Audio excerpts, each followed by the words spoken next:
We're the product of the 50s and the early 60s. And back in the 50s, of course, everything was segregated. So as an African American, we were very limited in some of the kinds of things that we could do so that we could fully participate the way that we felt we should be able to participate. What made Rock Hill very important was that those were impromptu, but CORE came to Rock Hill and Reverend Ivory, who was an amazing person in terms of he could work with everybody, and CORE and NAACP were somewhat competitive. So people like Dr. Johnson and A. Plummer were selected by Reverend Ivory as people who could keep their cool and who were leaders. The greatest inspiration there, I think, for all of us was Reverend C.A. Ivory. He was the most determined person I've ever met, I think, to be in a wheelchair as he was. He was a very tough, inspirational person. So the toughness that he exhibited, I think, kind of became a part of me and part of some of us. So I think because of him, we were inspired and determined. There was a fourth member of this group, and that was a young man named John Wesley Moore. John and I were high school classmates. We both went to Blue Ridge High School up in Seneca. He was from the little town of Walhalla up in Oconee County. But he was a great inspiration to us because he also brought in another dimension. He was an athlete. And by being an athlete, a fantastic basketball player and a great baseball player, the students were willing to listen to him as well because, you know, athletes are considered, whether they like it or not, as role models on the campus. But he contributed an awful lot to this. He took the beatings just like we did. He took the abuse just like we did. Unfortunately, he passed away in December 1998. When we came to Friendship Junior College, of course, that was an all African-American college. For me, it was the only outlet I had because I didn't have access to Clemson University. They wouldn't accept me. I didn't have access to some of the smaller schools up in that part of the country. So once there, and around other like-minded young men and women, we often talked about the situation and talked about what society was like and talked about how we were being denied certain types of things simply because we were African American. So it was pretty easy for us to say, well, how can we move this society ahead just a little bit from a social justice point of view? The Congress of Racial Equality was interested in nonviolent direct action, which was in your face. I mean, you're sitting in a place that where you're surrounded by hostile people and you have been not invited in. The white newspapers would often call the Black student protesters invaders.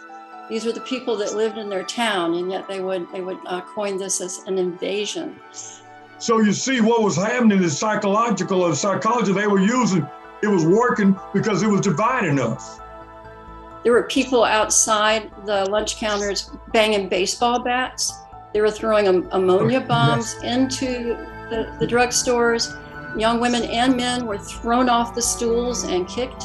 And after a couple of sit-ins, Mr. Plummer was called on to speak at one of the enormous rallies. And one of the things that happened was that every Sunday there would be a rally to support what the students were doing. And among the things he said was, something has to be sacrificed to attain what we want. And then he said to the adults, you must be willing to sacrifice with us. Ham was just a tough person. Having come from the war, their motto was hell on wheels, and he exemplified that. He was just a very, very strong person, and he was one that, as I said, I was always concerned when we went out as to whether he would hit somebody if they got too close to him or how they were acting toward him. But he was able to maintain his calmness and accept probably more mental abuse than the rest of us, because when we were at one of the sit-ins, they actually gravitated to him, and because he wasn't able to sit down. And he, to me, reminded me of Reverend Ivory. They were just tough and determined people. And so it was an organized effort. And Reverend Ivory was determined that Rock Hill would be the first place in South Carolina to have a sit-in. But the media and the white powers that be freaked out because South Carolina was the bastion of the Confederacy. It was the Deep South. It was the cities that had refused to desegregate. So when the sit-ins came into South Carolina, people woke up. And again, there were the white citizens councils, which were firing people's parents, yanking their land if they had unpaid mortgages or were sharecroppers or tenant farmers. There was the KKK burning crosses. There was a cross burned in front of Reverend Ivory's church. There was a bomb threat at Friendship Junior College. So there were violent people that were assessing payments for this all along the way. But I can remember when Clemson University would have a football game and the town would shut down and the KKK would have a parade down the street. And the 2 or 3 African Americans who were working there, we would just sit on a Coke crate and watch them go up and down the street in their robes and all of their symbolism and things of that nature. That's kind of the way it was. So individually, there was nothing really that I could do to change that. And my parents, being protective of their children, did not want us to challenge that. All these years, it kind of smooths itself out. You see some progress that was made, and you know that it was an effort that was well worth it. Although at that time, it was pretty hard to handle. The Friendship Committee provided an organizational structure that helped young students find a focus on equity and a focus on addressing laws and processes that they felt were inequitable. I think to step out and to do the things that we did, I think that's very significant because there was, at that time, we were taking a first step.